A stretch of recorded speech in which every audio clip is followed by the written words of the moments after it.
Well, Gator McKlusky is sitting on a stump with the hammer pulled back on a 12-gauge pump. Watching that swamp, looking out for the law.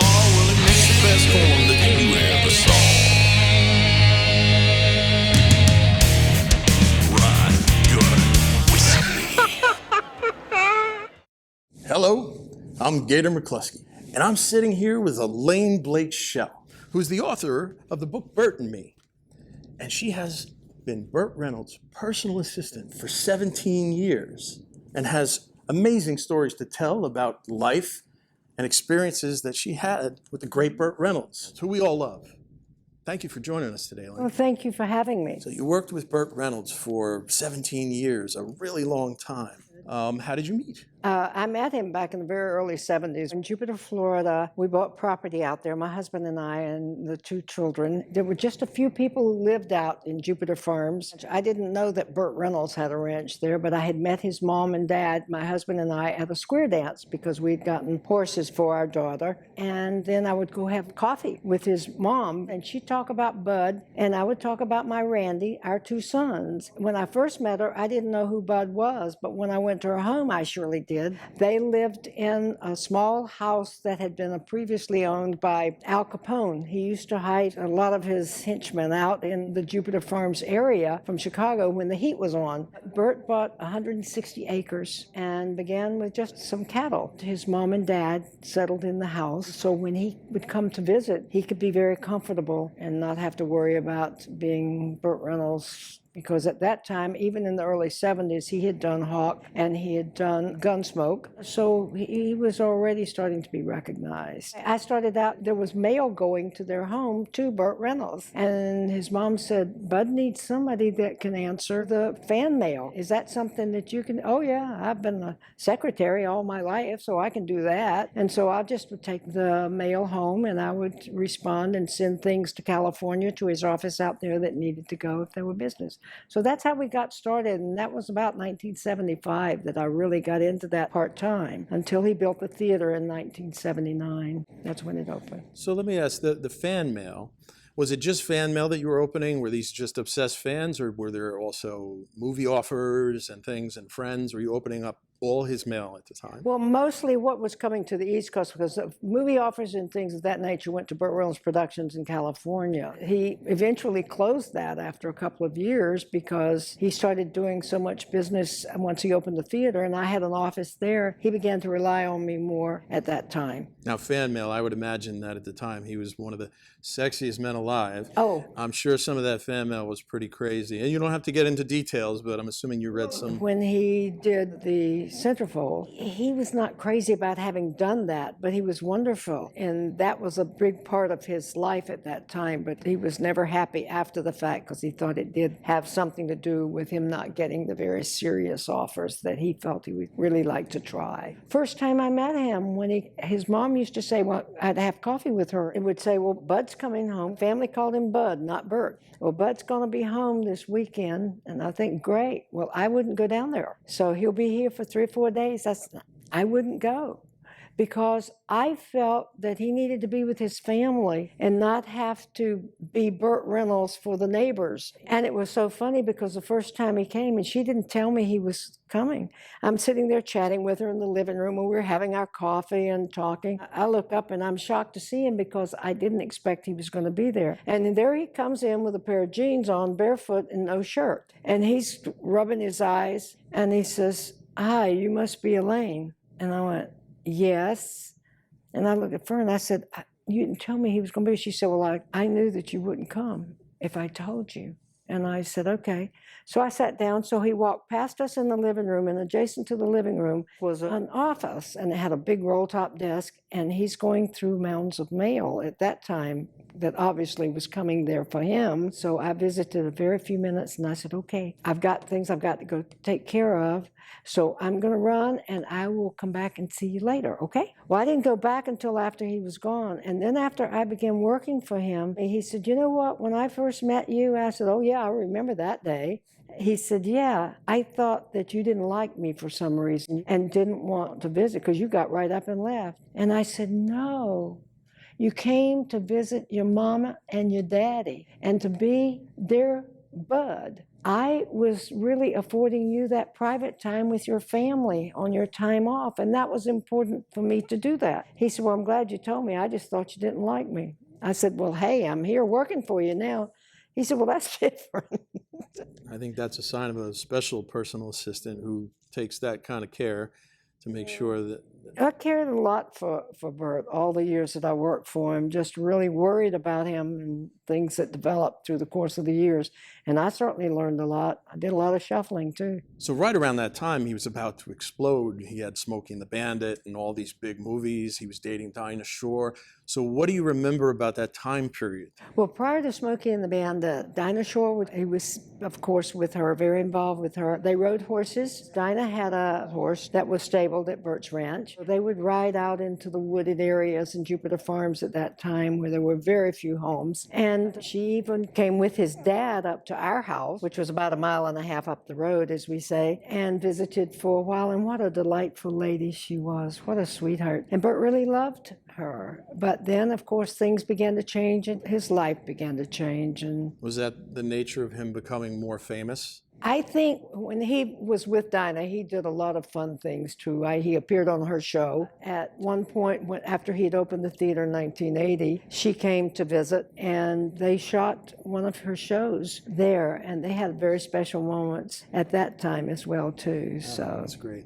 That brings up an interesting thing, and your work in the theater. So there was the Burt Reynolds Theater, and a lot of people don't understand Burt Reynolds, outside of acting, had a lot of other things in his life, and you were a big part of this theater. So can you get into detail about how it started and tell us a little bit about your experience with the Burt Reynolds Theater? Well, Burt decided he wanted to build a theater mainly because he wanted to have a place where young people could come and study. Like, he didn't have the opportunity in Palm Beach County at the time he was growing up, except with one very special teacher, Watson B. Duncan, who encouraged him. So why he wanted to have the theater and have his friends come and perform and teach, which is exactly what they did. And the apprentice program was wonderful. He had young people coming from all over the country to apply, and they had to be able to sing, dance, and do a monologue. And some of his friends from LA, would come and making judgments as well too of who was to be in the program, because we only could have 20, 25 young people. And Charles Nelson Riley was an extremely valuable teacher and person at that time. And I pretty much did most of the auditions for Burt, because I would call him at the end of the day and say, oh, this kid did so and so and so and so, and here I think you might like this one, because he did not want anyone to think that Burt Reynolds didn't like what they did. So he would not sit in the room, because it would be extremely intimidating, of course, too. He offered so many incredible teachers throughout the course of the years. So when you say huge stars, I mean, these were Burt's friends, these people that Burt worked with in other films. Tell us a little bit about the actors and actresses that came to the theater to teach and help. Well, to start with, Carol Burnett came. Carol and Burt did the same time next year. One of the first productions. Now, when Sally Field and Burt had started seeing each other, they did The Rainmaker, and Burt performed. He preferred to direct or to teach at the theater. But if he had a conversation with a friend out in LA, he would say, if you want to take a break, come and teach this group of kids. They're just great. And then they would come and teach, and they had magnificent teachers. And if nothing more than even a short visit to encourage them. Elizabeth Taylor came, and Dolly Parton, all these incredible people who did come and be such a special part of those young people. Did they volunteer their time, or was Absolutely. Everything was volunteered their time. When he was doing a film, when he was doing Sharky's Machine, he brought the whole crew in one time. In fact, he called me and said, we're going to take a little time off this weekend, and there'll be 6 of us coming in on a private plane. So they'll need, a place to get them settled in the house. I'd say, okay. And I would go to the house manager and say, okay, we have to make plans because he's got 6 people. I'd get a phone call 15 minutes later. Well, we come in a little early and there's 12 of us. No, there's 13. No, 12. 13. No, you going? Okay. I'm hearing this on the phone. I'm thinking, oh my God, where am I going to put all these people? That was part of my job. So I said, okay, the theater, Burt has several condos. So I'll have to put them there, but I'm going to have to make sure they have a rental car in order to get everybody here. So naturally, I would have to call. Bert had a restaurant called Backstage. It was wonderful. I'd say, I don't care who you're serving right now, but they're leaving Atlanta. They'll be here in 30 to 45 minutes, and I need dinner for 12. We pulled it off. I kept thinking, one day I'm going to look into this little bag of magic spots, and there's going to be nothing there. I don't know how I'm going to pull this off. But that was one of many, many parts of my job. It was exciting and fun. Sounds like he kept you busy during that time Oh, period. hello. Yeah. 24 hours. He made that comment one time when I got married. Does he understand you're on call 24 hours a day and I'm not a doctor? I said yes, and it didn't seem to be a problem. And it didn't get to be a problem for a while. But my life was dedicated to my job, and to Bert. Talk about Bert's love for Sally Field. Obviously, they met on Smokey and the Bandit. They fell in love. Most people know about that. But what more insight can you give us on their relationship and your experiences with her? Oh, I loved Sally. When Sally came to town, Bert would say, why don't you take the day off? Sally wants to go to the mall. She wants to get a couple of presents for the boys, her 2 boys at that time. I would go and pick her up. She would be in jeans and a T-shirt, and she'd have a baseball cap on and no makeup, just Sally. And so we'd go to the mall, and most of the time she was not really recognized because we'd scoot through and she'd say, where's that place that has popcorn? I want some popcorn. So we'd go to this place, get a big bag of popcorn. She'd walk along the mall, sticking her face in the popcorn. So let's go in there. Bert really loved her too. And I remember one morning he had called and wanted me to come over to the house and go with the 2 of them to a bookstore. On the way there, she was chewing some gum, and he said, you got any more gum? And she said, no. He said, was that the last piece? She said, yeah, but it was already chewed. It was stuck on the dresser. She said, I thought it was mine. He said, no, that was mine. And she says, well, it's not now. And that's the kind of relationship. He just laughed. They were funny together, and they had a lot of good times. When Bert was having a difficult time, or he was angry about something, or they had a falling out about something, she didn't take any guff from anybody. She was a little gal, but she was tough. And she would just say, wait a minute, I'm out of here. And next thing you know, she's back in L.A. It was a back and forth thing, but she did talk to me one time. She said that they had been talking about getting married. We talked about that for a while. Sorry, I don't want to get married. It seemed toward the end of Bert's life, he tried to reconnect with Sally, and didn't sound like she was too interested in speaking with him. And No. Was that something that really hurt him, you think, toward the end? It did, but I think he accepted it and understood it. But it was sad because he really wanted at least for her to admit that she cared for him as much as that he had cared for her. She was on a television show, and she did make reference to the fact that it was not a place that she could go. Yeah. You meant a lot to him. He called you the love of his life. Yeah. Well, in He passed retrospect. away. She was the love of my life. I mean, she's the most special woman I've ever dated. Now, during the theater, you had mentioned Dolly Parton had done work there, and he, of course, famously did The Best Little Whorehouse in Texas with Dolly. Dolly came to town because they wanted to do a Florida premiere at a theater, just a movie theater down in Fort Lauderdale. And Jim Neighbors had come to visit too. And so Bert called me and he says, come on, pick us up because we want to drive around. I want to take them down to Jupiter Island and just show them around town, okay? And there was a for sale sign in front of one of those beautiful estate homes. I knew one of the top realtors there, and I called and said, can you get us in there? Because I've got Burt Reynolds and Dolly Parton. They want to take a look. We drive in and park and go inside. There's no one there because they left it open just for us, so everybody didn't have to be movie stars. And it was just magnificent. And there was this huge semicircle staircase. And as we walked in the lobby, everybody goes, wow. And Dolly says, stay right here. And she ran upstairs. And she got up right in the center, took her foot, kicked it over the side of the banister, and we're standing there watching this. And she goes, it's a little bitty pissant country place, as plain as it can be. And she did that whole song from Best Little Whorehouse. Those were wonderful times. She lights up a room when she comes into Oh my it, right? God, I mean, yes. That's her And reputation. then when they had the premiere, we got down to the theater. Well, they put Bert and Dolly into the office was there as the crowd got settled in and everybody settled in for the premiere, and then they would bring them out. But the phone started ringing. And as the phone rang, the manager there of the theater says, "Oh, I should turn those off." And she says, "No." Dolly picks it up and says, "Oh, hello," and gave the name of the theater. "Can I help you?" "Oh, yeah. Well, there are plenty of seats. Come on by." And hung up the phone, and Bert's laughing. Phone rings again. He says, "I'll get it." Bert and Dolly answered those phones in that theater while people were calling in, had no idea who they were talking to, thinking that it was just some office worker. They had so much fun. It sounds like they were very close and Yeah, they were good friends. Affair-wise, I don't know anything about any affair they ever had because I just knew they were good friends. I'm sure the tabloids said otherwise, of course. Here's what happened. In one particular night, we were going to, at that time, Le Cage aux Faux was an active restaurant, was there. It was a fun place to go, it really was. Bert called, he said, "Come on, Dolly, we're going to go." And Charles Durning and his wife, Mary Ann, and Charles Nelson Riley and I. Well, Dolly came in and she had on this bright red dress, full skirt, and a big gold belt, and she just was stunning. And I said, "Oh, you look beautiful." She says, "Oh, I know, Elaine, I just have to wear all this wig and this big old bright, gold-looking belt and bright colors," because she said, "My fans are used to seeing me like that, and I want them to be happy."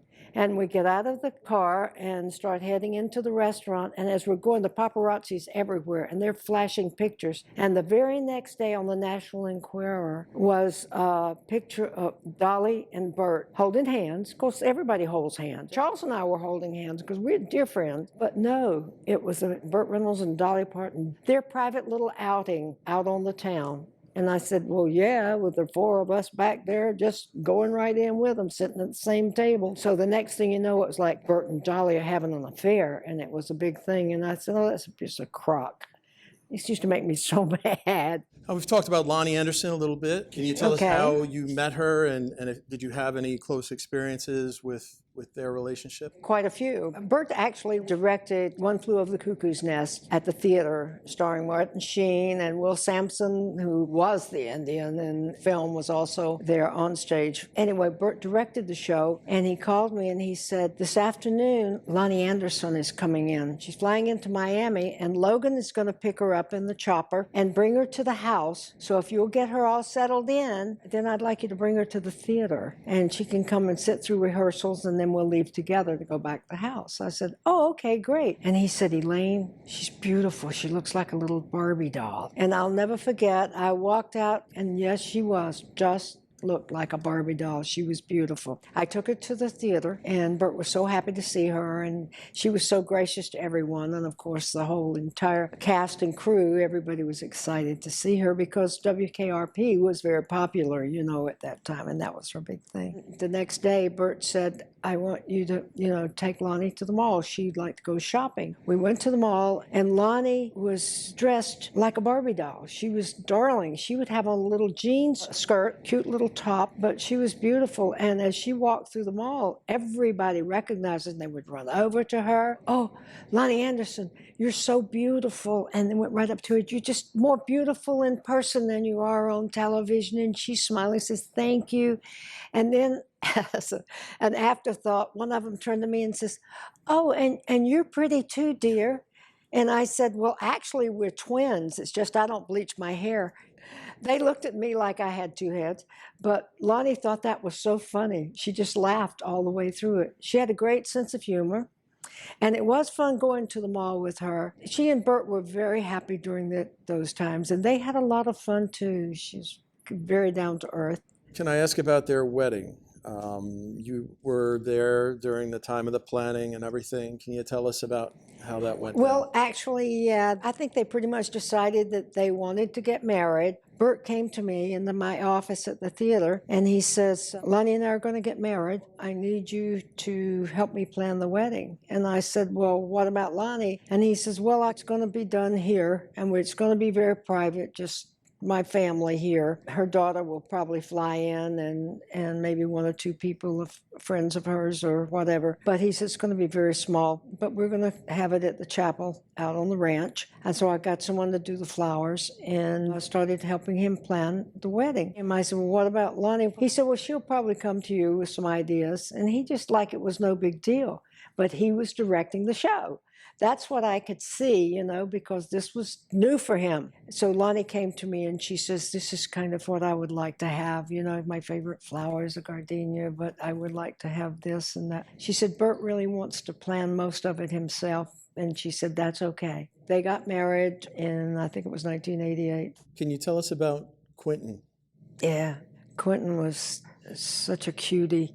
When he was born, I remember when they called and said, Elaine, I just talked to Burt and Lonnie, and we have a boy. She said, I wanted to call and let you know, too. And I was so excited for them, and it made me cry a little bit because it's always sad when a baby's born and the parents, for whatever reason, can't take care of it and they have to give it up. Yet I knew that this child would have everything it ever wanted and more, believe me. I even spent time playing with him. And one morning when he was just a little guy, I guess he was about a year old, and I went to the house to go over some things with him, and I walk in and he's sitting at the table. Quentin is sitting in his lap. I said, well, good morning, boss. And he said, good morning, we're having breakfast. I said, great, what are you having? He said, we are having Cheerios, dry Cheerios, aren't we, Quentin? And he's like this, yes, he was so cute.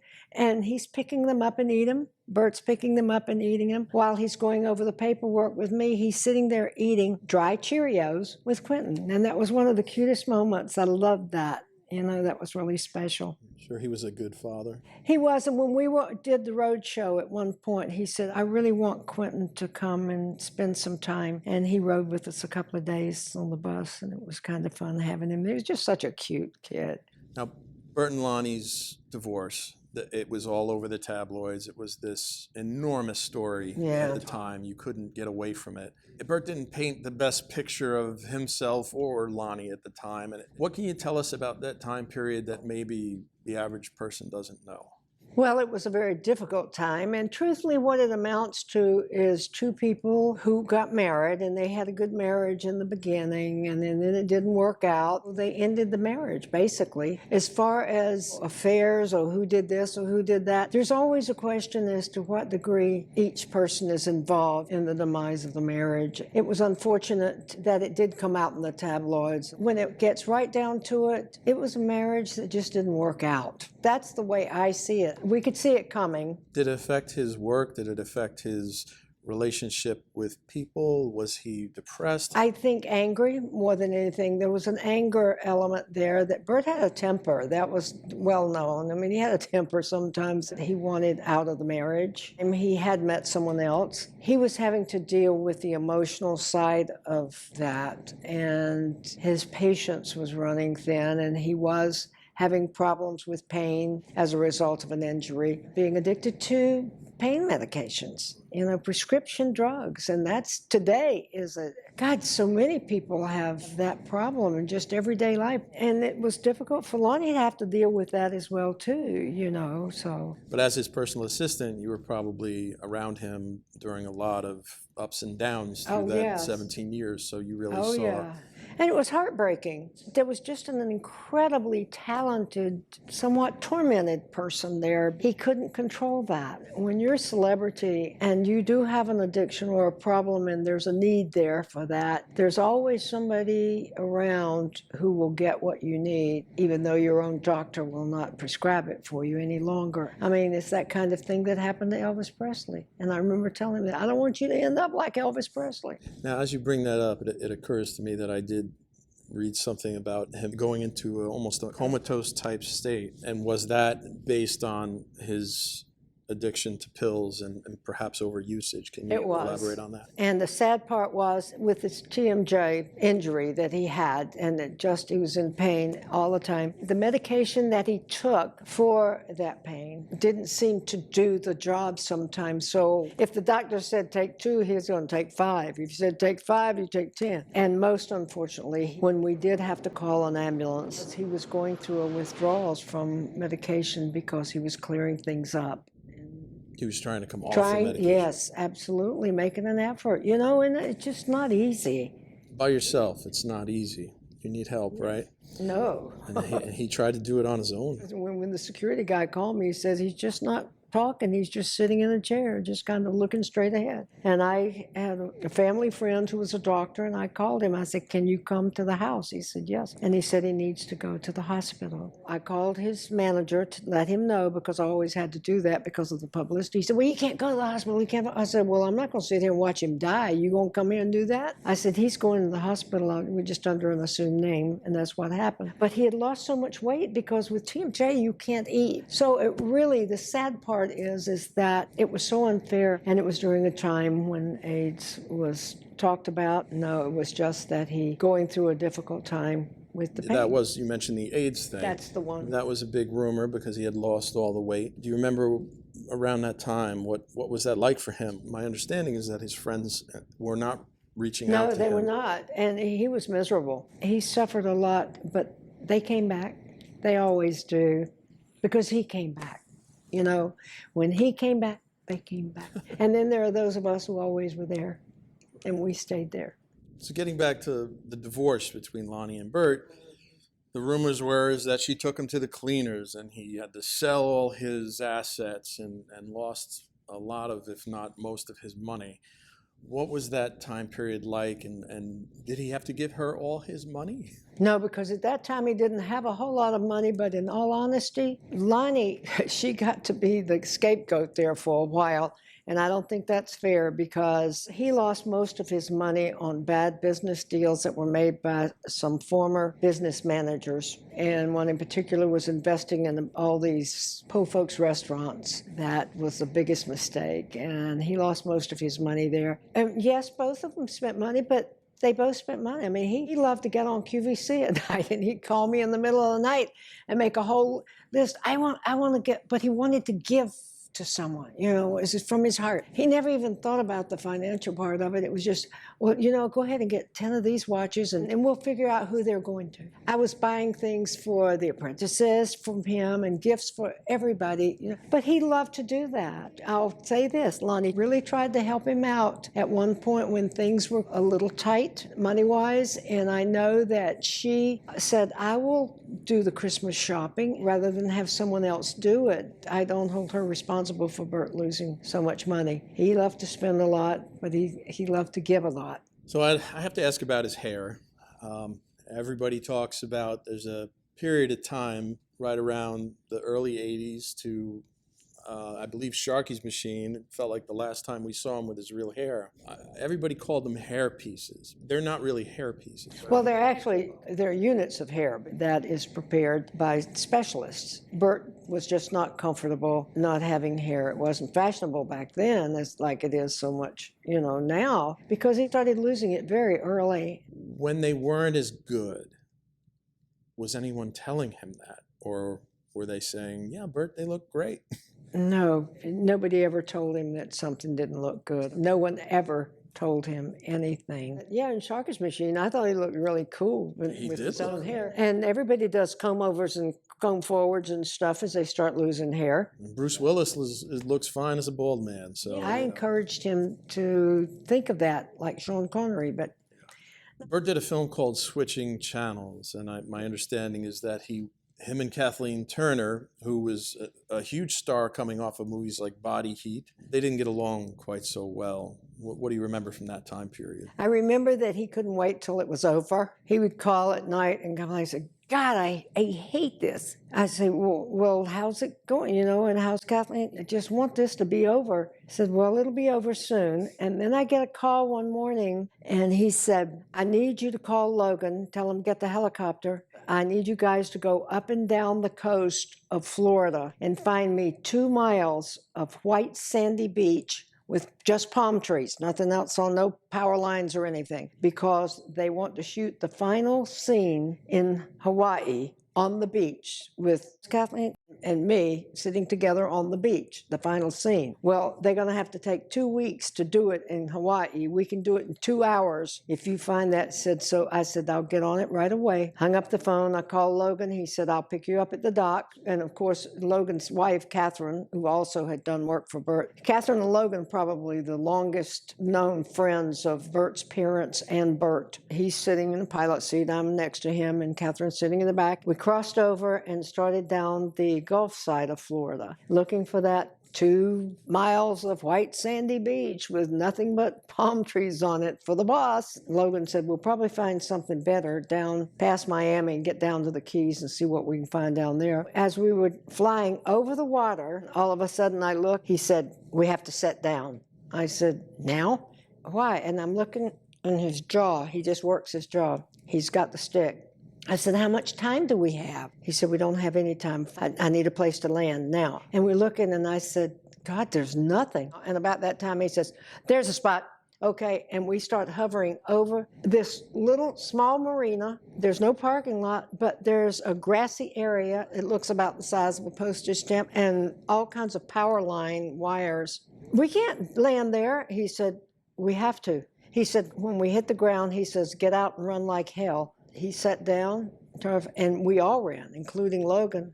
I wasn't even going to ask him what was the matter, because I'm like wanting to do this, you know. And we went down the way, and we found a restaurant that was open and sat down. And he said, well, I got to call Miami and get another battery. And I said, what happened? He says, well, Elaine, it's an A-star. They have gel batteries, and those things can heat up. He said it went from green to red. And in the book, it says, lean over and kiss your butt goodbye, because that's how quick it can happen and cause an explosion. So I said, you know, I don't know if I want this job any longer. And so once it settled down, Logan popped that battery in. Come on, let's go. We got in. He said, we got to check one more spot. And guess what we saw?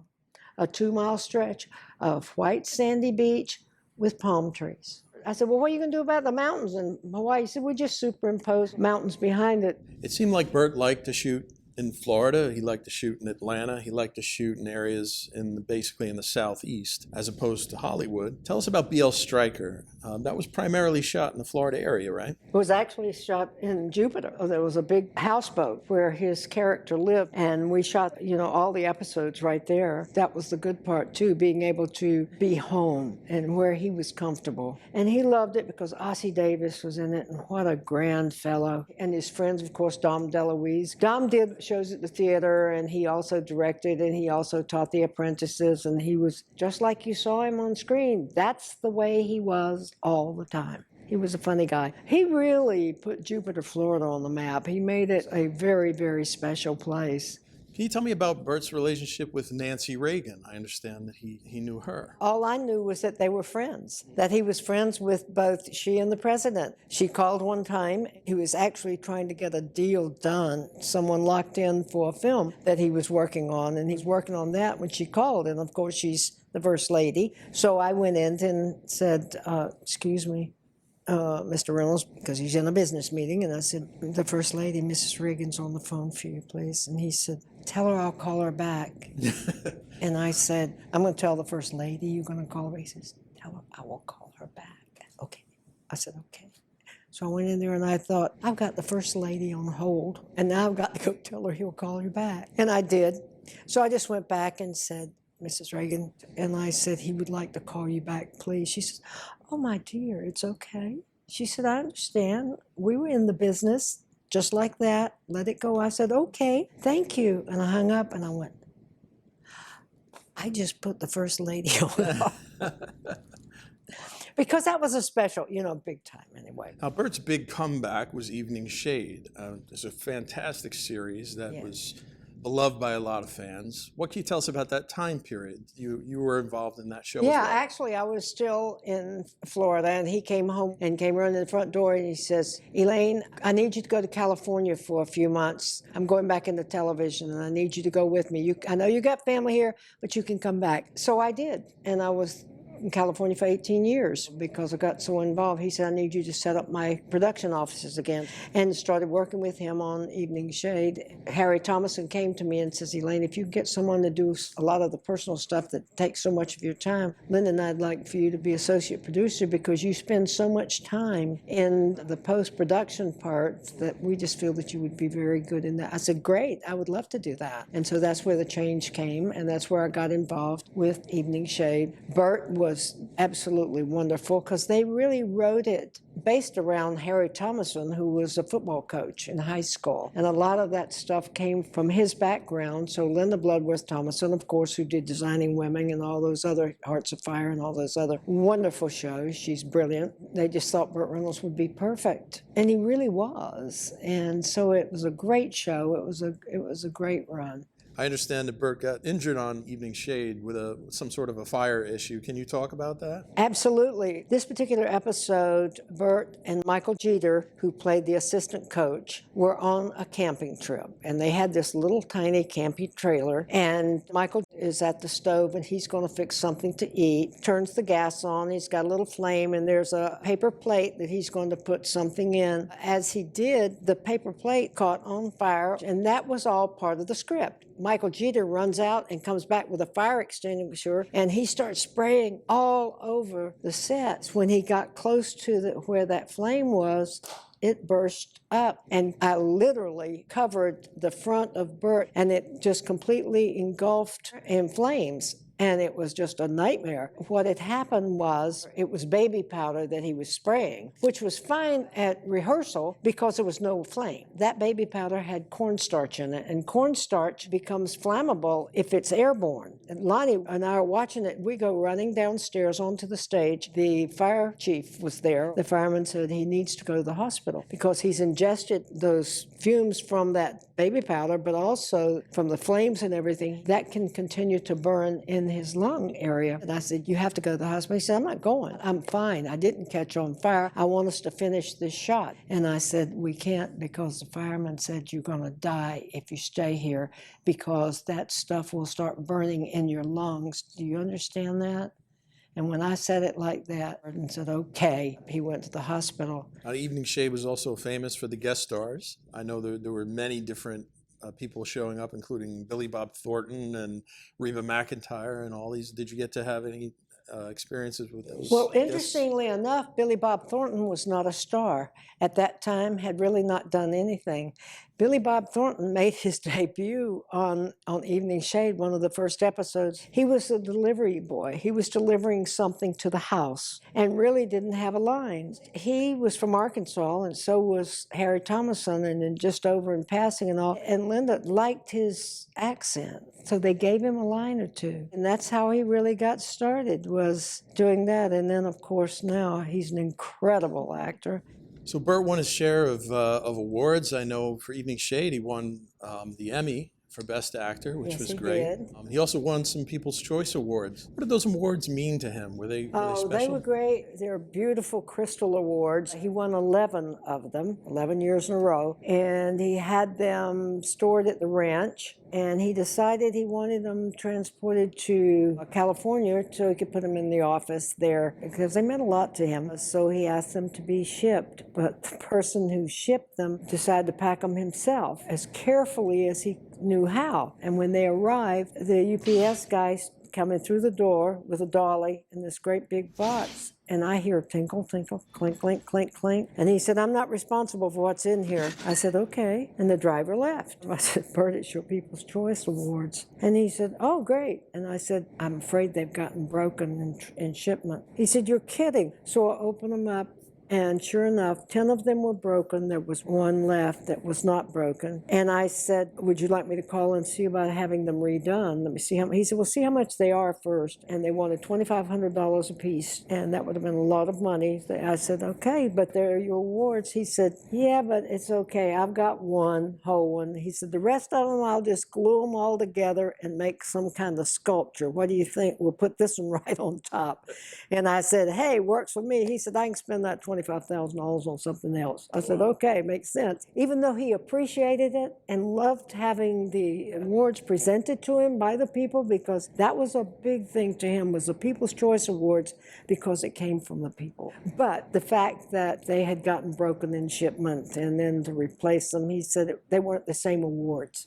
You see, they were not the ones that were presented to him. They would just be a replica of it. So Now, after the first season of Evening Shade, Burt took a road show of some sort called An Evening with Burt Reynolds. What can you tell us about that time?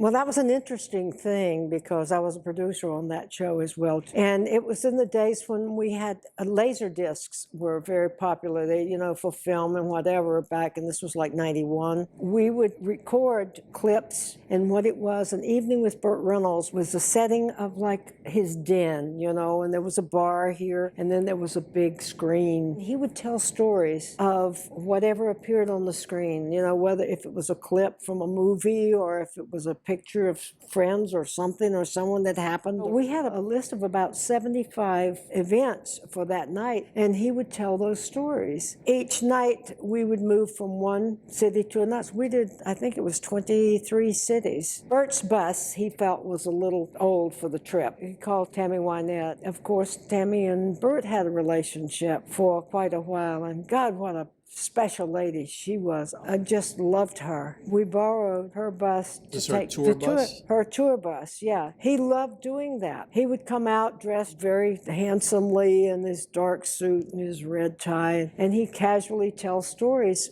And I'm sitting in back behind the set, and I'm calling the show. Just before he would go out there, he'd say, I don't want to do that story here. We'd take it out. Yeah, put that one here, put that. So quickly, I'm making a change of the list and running the clips. And one of Pam in particular, he started telling stories that I'd never heard of. One of the guys that's helping, to run the show, he says, oh, God, what's happened? I don't know where he is. I don't know where to put it next. And I said, I don't know either. There's a glitch somewhere. And all of a sudden, I hear Burt say, what's going on back there? I'm telling a story about my wife, and I got a picture of a horse. How do you think that's going to go over? So I walked out on stage, from behind stage, and I said, hi. And he goes, hi, what the hell's going on back there? I said, we got the new disc in today. And he turned to the audience, we got the new disc in today. It has a glitch. And it has a glitch. So what do we do now? I said, well, he's trying to fix it so we can pick up towards the end. We're going to have to skip a couple of stories if you just wait for the next one. If I just wait for the next picture, I'll know what to talk about. And he's saying that to the audience. I said, okay. I went back there and we were able to pull it up. He says, oh, okay. And then he went on with the show. This was all in good fun. He wasn't mad, and the audience was laughing, I'm sure. He never got mad about it. But he could have. Oh, my God. I mean, the theater's packed, and people were waiting to see An Evening with Burt Reynolds. And in the second act, he, rather than the nice, coat and tie and everything and looking so, beautiful, he would come out with jeans and a jean jacket. And when he turned, it had all those glitzy things all in the back, and Hollywood. It was all about Hollywood. So he'd finished the show with that. It was an interesting journey. So after about 4 years, Burt finally got another starring film role in Cop and a Half. And you had a big role in that film as well. Can you tell us about that time period and what that shoot was like? Well, at that particular thing, our biggest problem was trying to find that half a cop. To find that kid. Yeah. They did auditions all over the country. They must have gone through 1,000 kids. They had gotten down for the final callback, just 2 or 3 kids, and one of them was Norman Golden II, a little 8-year-old kid, and he was just adorable. When he auditioned, Burt looked at me and says, that's the one we want. And I said, well, there were a couple more, He says, no, I want that kid. And I said, okay, you got him. So I went over and told Paul Maslansky, who was a producer on the film. He produced all the Police Academy of films, and he was such a neat guy. And, of course, Henry Winkler, who wanted Burt from the very get-go. He was the director?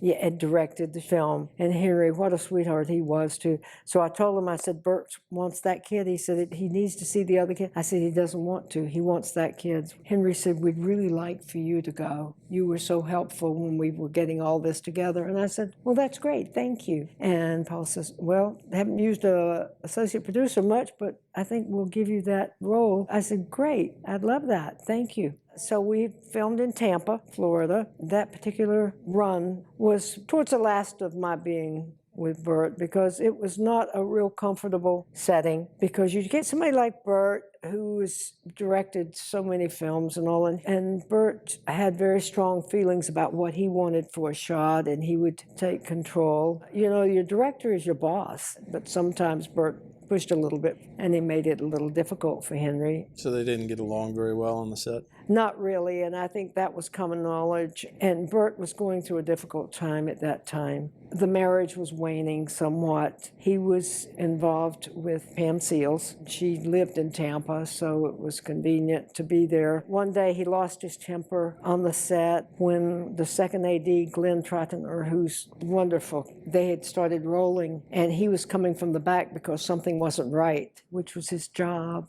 And he walks out and he says, no, stop, cut, stop. And Burt was mad, and he walked out there towards him. I could see he was mad, and nobody was going to help stop him. And there were a lot of things going on with him, and I saw the anger, and I saw the temper, and I saw that part of Burt. Glenn tried to explain to him, started walking to him. Burt literally pushed him down, and I thought he was going to hit him, and I grabbed Burt's arm, and when I did, Burt pushed me away.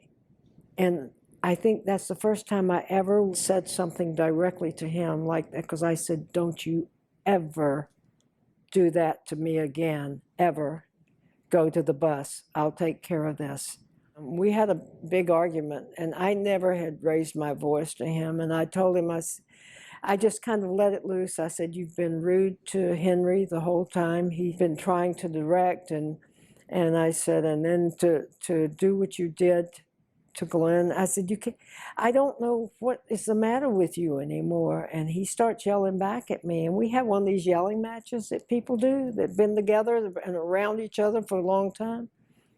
And I can just remember walking out the door, and he said, you know what your problem is, Elaine? You've gone over to the other camp. I said, there is no camp. I'm in your camp. I came in your camp. I'm going back. I'm still in your camp. But I said, you just have been really hard on everybody here. And I remember saying those words to him, and he was cussing and mad. And I thought, you know, this is just not good. As I was going out of the bus, I said to him, I look back, and I do remember saying this. I said, there is no camp. You were mean to Henry. When I said that, he got really mad at me, because then that clinched it to him. I was in what he thought was the other camp. I guess he felt I was disloyal in that respect. So I knew then, I thought, I don't want to do this anymore, because this is not the same guy that I worked for all of these years, and I don't like this. So was Cop and a Half the end of your working relationship with Yes, Burt? it really was. I went back to Evening Shade, and it was just, for that first couple of weeks, it was like, this is not going to work. So the next time I saw him, I was on the set of Hearts of Fire, a show that Linda and Harry Thomason were doing. Linda had written with John Ritter starring and Billy Bob Thornton. We were there, and one of the producers, Tommy Thompson, who's done many, many, many series, he said, come on, let's walk over the set on Evening Shade. And I said, okay. That was the first time I walked back on there, and when I walked out there, I saw Burt across the room of the set. They were on break, and he was just standing there, and I didn't wave and say hi. I just stood there talking to a couple of the people on the set, you know, that I had worked with, and he started walking towards me, and I thought, God, I hope he's not going to yell at me. I just stood there staring, and he was staring at me and walked right over to me, put his arms around me, and hugged me very tightly and said, are you okay? And I said, yes, I'm fine. And I hugged him back, and that was it. That was the end of our relationship. Was that the last time you saw him? That was the last time I saw him. I thought, I can't do this anymore. And then afterwards, the producers and all said, you should write a book. And I said, no, I don't know. I did get a call. He wanted me to help him write his book. My Life. My Life. He wanted me to help him write that, because he said, because of the, you know, addiction to the prescription drugs, he couldn't remember a lot of the stories that went on all, and I said, okay, I'll do that. So I'm writing all these stories, and I've gotten all this stuff together, and I get this call from a guy named, I think it was Todd Gold, said, Mr. Reynolds asked me to call you and ask you to please give me all the stories that you've written because I'm helping him write his book. And I said, oh, I thought I was helping him write his book.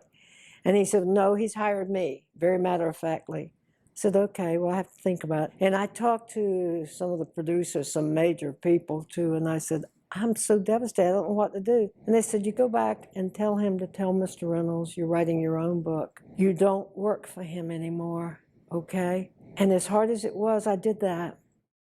So on a lighter note, do you have a favorite Burt Reynolds performance? Is there a film you love of his? Starting over. The part of him that was vulnerable is the part that I recognized as a part that's such a strong part of who he was.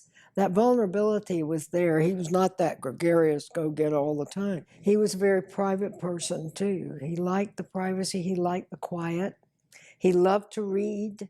But that character in that film just showed that side of him that was very honest and true.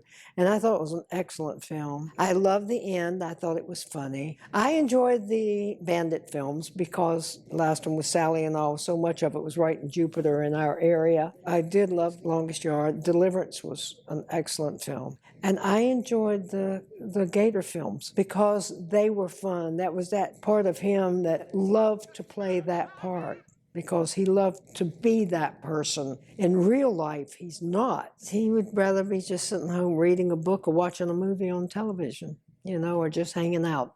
Were you privy to any of his thought process when it came to taking roles, accepting roles? Did he ever confide in you at all?